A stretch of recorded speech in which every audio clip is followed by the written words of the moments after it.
Hi again, and welcome to another edition of Retirement Insights. You know, I love working with clients who are getting ready to retire. It's a blast to hear what clients are passionate about and to see what it is that they're going to do with all this extra time that they're soon going to have.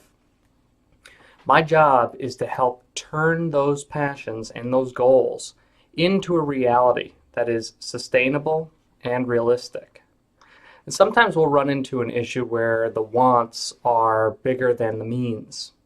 We'll run some projections and it'll come back that, hey, you know, we've got a pretty big chance of running out of money if you do this, or we're going to have to take more market risk than what you said you felt comfortable taking if we're looking to spend that much every year. And that's disappointing, but it doesn't have to be the end of the conversation.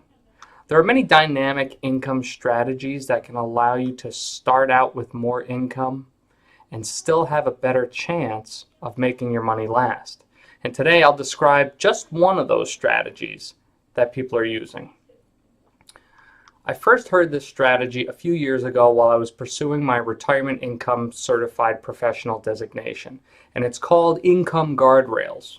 And it was a strategy that was designed by Jonathan Guyton, who helps with the RICP curriculum at the American College, along with his colleague William Klinger.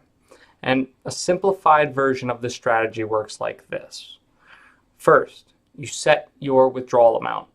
And this is typically a higher amount than it would be otherwise if you were not using this method. And don't worry, I'll go through an example in a moment here. We now apply several rules for future withdrawals. First, no increase for inflation in years where your portfolio loses money. Second, if the amount of your withdrawal at any time is 120% of your initial withdrawal rate, you cut your withdrawal by 10%. Third, if the amount of your withdrawal at any time is 80% of the initial withdrawal rate, you can increase your withdrawal by 10%. All right, so let's look at an example to sort of see out, what's happening here. We'll compare a guardrail strategy to a more traditional 4% withdrawal. So let's simplify and say that on $1 million portfolio, we'll pull $50,000 on the guardrail side and $40,000 on the traditional side. And hey, right off the bat, we're allowing ourselves an extra $10,000 a year. Woohoo! We get through the year and it's time for next year's withdrawal. Let's pretend our portfolio went up 5%. It's totally hypothetical. We'll look at what happens when it loses money too. So here's what we're left with on the guardrail side. It's $997,500. And on the traditional side, we have $1,008,000.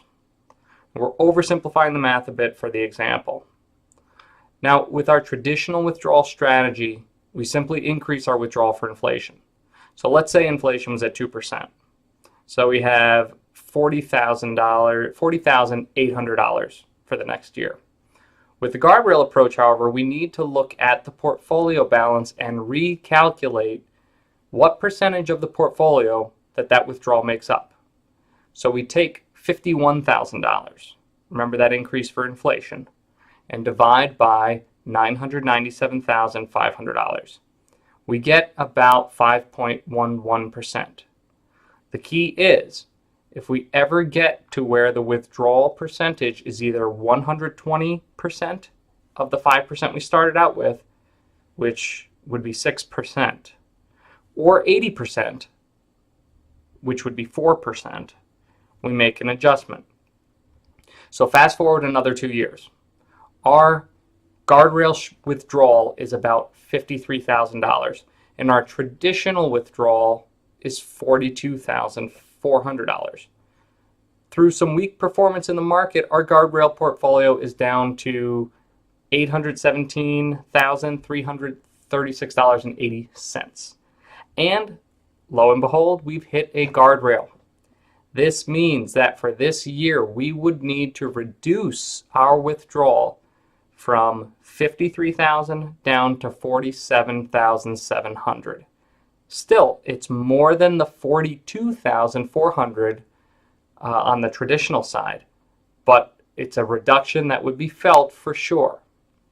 Now, the good news is with this strategy is it can allow for larger withdrawals, especially in the early years of retirement. And this may very well be a reason for someone to consider it in spite of the bad news.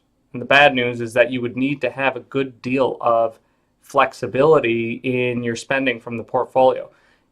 You could experience several guardrail checks over the years, bringing your withdrawals down significantly from where they started. So on the flip side, you may ultimately draw out more money this way than you would with a more traditional withdrawal strategy. Remember, this is one of many different dynamic strategies that you can use.